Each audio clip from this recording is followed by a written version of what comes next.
इस वीडियो को आप आंख बंद करके भी सुन सकते हो। ये कहानी आपका दिमाग खुद विजुअलाइज कर लेगा। एक बार एक व्यक्ति एक बौद्ध भिक्षु के पास जाता है और उनसे कहता है, महात्मा जी, मैं ध्यान सीखना चाहता हूँ। क्या आप मुझे ध्यान सिखा सकते हैं? वो बौद्ध भिक्षु उस व्यक्ति से कहते हैं, हाँ, मैं तुम्हें ध्यान सिखा सकता हूँ। कोई व्यक्ति कहता है, मैं जानता हूँ कि ध्यान करने की बहुत सारी विधियां हैं, परंतु मैं केवल वही विधि सीखना चाहता हूँ जिसके द्वारा गौतम बुद्ध ने सत्य को प्राप्त किया। बौद्ध भिक्षु उस व्यक्ति से कहते हैं, मैं तुम्हें उस विधि को अवश्य सिखाऊंगा, तुम बैठ जाओ। वह व्यक्ति बैठ जाता है। बौद्ध भिक्षु कहते हैं, अपनी कमर सीधी रखो और जो भी तुम्हें दिख रहा है उसे ध्यान से आराम से देखो, अंदर भी और बाहर भी। ये कहकर वे बौद्ध भिक्षु वहां से चले जाते हैं। वह व्यक्ति सोचने लगता है, यह कैसा ध्यान है? न तो उन बौद्ध भिक्षु ने मुझसे ये कहा कि मैं अपनी आंखें बंद करूं, और न ही उन्होंने मुझसे ये कहा कि मैं अपनी सांस पर ध्यान केंद्रित करूं। बस उन्होंने कहा कि जो भी मुझे दिख रहा है उसे देखूं, अंदर भी और बाहर भी। कुछ समय पश्चात वो बौद्ध भिक्षु वापस उस व्यक्ति के पास आते हैं और उससे पूछते हैं, तो कैसा रहा तुम्हारा ध्यान का अनुभव? वह व्यक्ति कहता है, आपने तो मुझे बड़ी समस्या में डाल दिया। न तो आपने मुझे कोई तरीका सिखाया, न ही यह बताया कि मुझे करना क्या है, और अब आप मुझसे पूछ रहे हैं कि मुझे ध्यान का क्या अनुभव हुआ। यदि मैं कुछ सीखा ही नहीं तो मुझे ध्यान का अनुभव कैसे होगा? मैं जानता हूं कि बुद्ध ने विपश्यना के द्वारा सत्य को प्राप्त किया, परंतु मैं सोचता था कि बुद्ध की तरह आप भी करुणामय होंगे। लेकिन आप तो केवल अपने बारे में ही सोच रहे हैं। आपने मुझे विपश्यना के बारे में तो कुछ बताया ही नहीं। वे बौद्ध भिक्षु मुस्कुराते हुए कहते हैं, मैं तुम्हें विपश्यना करना ही सिखा कर गया था। क्या मतलब? विपश्यना में तो हमें अपनी सांस पर ध्यान केंद्रित करना होता है, और आप कह रहे हैं कि मैं तुम्हें विपश्यना ही सिखा कर गया था। ये कैसे संभव है? बौद्ध भिक्षु कहते हैं, विपश्यना का यह अर्थ नहीं है कि हम केवल अपनी सांस पर ही ध्यान केंद्रित करें। वर्तमान में जीना, बुद्ध कहते हैं, वर्तमान में जियो।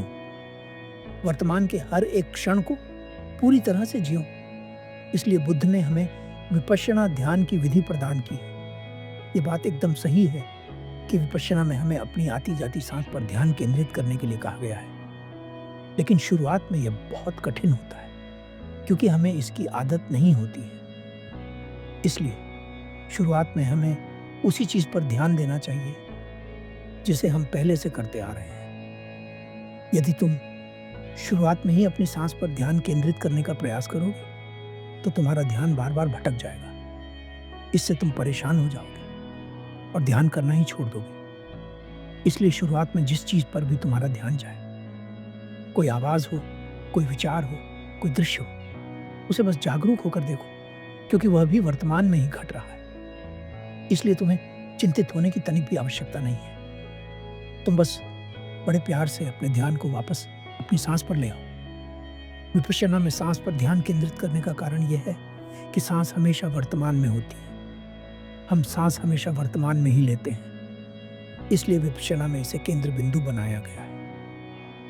वह व्यक्ति बौद्ध भिक्षु से पूछता है, तो मैं शुरुआत कैसे करूं? अपनी सांस पर ध्यान केंद्रित करूं, विचारों पर ध्यान दूं, या जो घट रहा है उसे देखूं?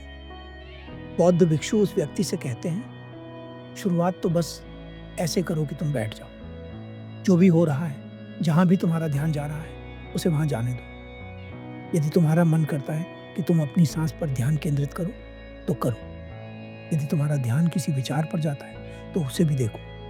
लेकिन सबसे पहले तुम्हें अपने भीतर एक आदत बनानी होगी, देर तक बैठने की। जब तुम देर तक बैठ सकोगे तब तुम्हारे भीतर केवल एक संकल्प होना चाहिए कि मुझे इतने समय तक बैठे रहना है, चाहे मेरे शरीर में कुछ भी हो, चाहे मेरे मन में कुछ भी हो। इसी संकल्प के साथ तुम्हें बैठना है, और बस यही तुम्हें ध्यान के भीतर करना है। इसके अलावा तुम्हें और कोई प्रयास नहीं करना है। जब तुम अपनी सांस पर ध्यान केंद्रित करने में समर्थ होने लगोगे तब तुम पाओगे कि धीरे धीरे तुम्हारा मन पूरी तरह शांत हो रहा है और तुम विपश्यना में गहरे और गहरे जा रहे हो।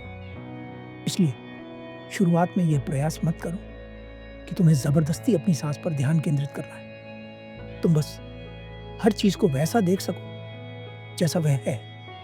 और एक बात ध्यान रखना, जब तुम्हारा ध्यान तुम्हारी सांस पर टिकने लगे और फिर भी यदि तुम्हारा ध्यान भटक कर कहीं और चला जाता है तो तुम्हें परेशान होने की आवश्यकता नहीं है। बस बड़े प्रेम से अपने ध्यान को वापस अपनी सांस पर ले आओ। वो व्यक्ति बौद्ध भिक्षु को धन्यवाद कहता है। आशा करता हूं कि इस छोटी सी कहानी से आप विपश्यना का अर्थ समझे होंगे। जब भी आपका ध्यान आपकी सांस से हटे तो आप परेशान न होकर प्रेम पूर्वक अपने ध्यान को वापस लाएंगे। यदि आपके भीतर यह हो रहा है कि आप ध्यान नहीं कर पा रहे हैं तो चिंता न करें, बस पूरी जागरूकता के साथ देखना शुरू करें। कहा जाता है कि बुद्ध ने भी विपश्यना के द्वारा ही परम सत्य को पाया था और मेरे हिसाब से यह ध्यान विधि दुनिया की सबसे सरलतम ध्यान विधि है। धन्यवाद।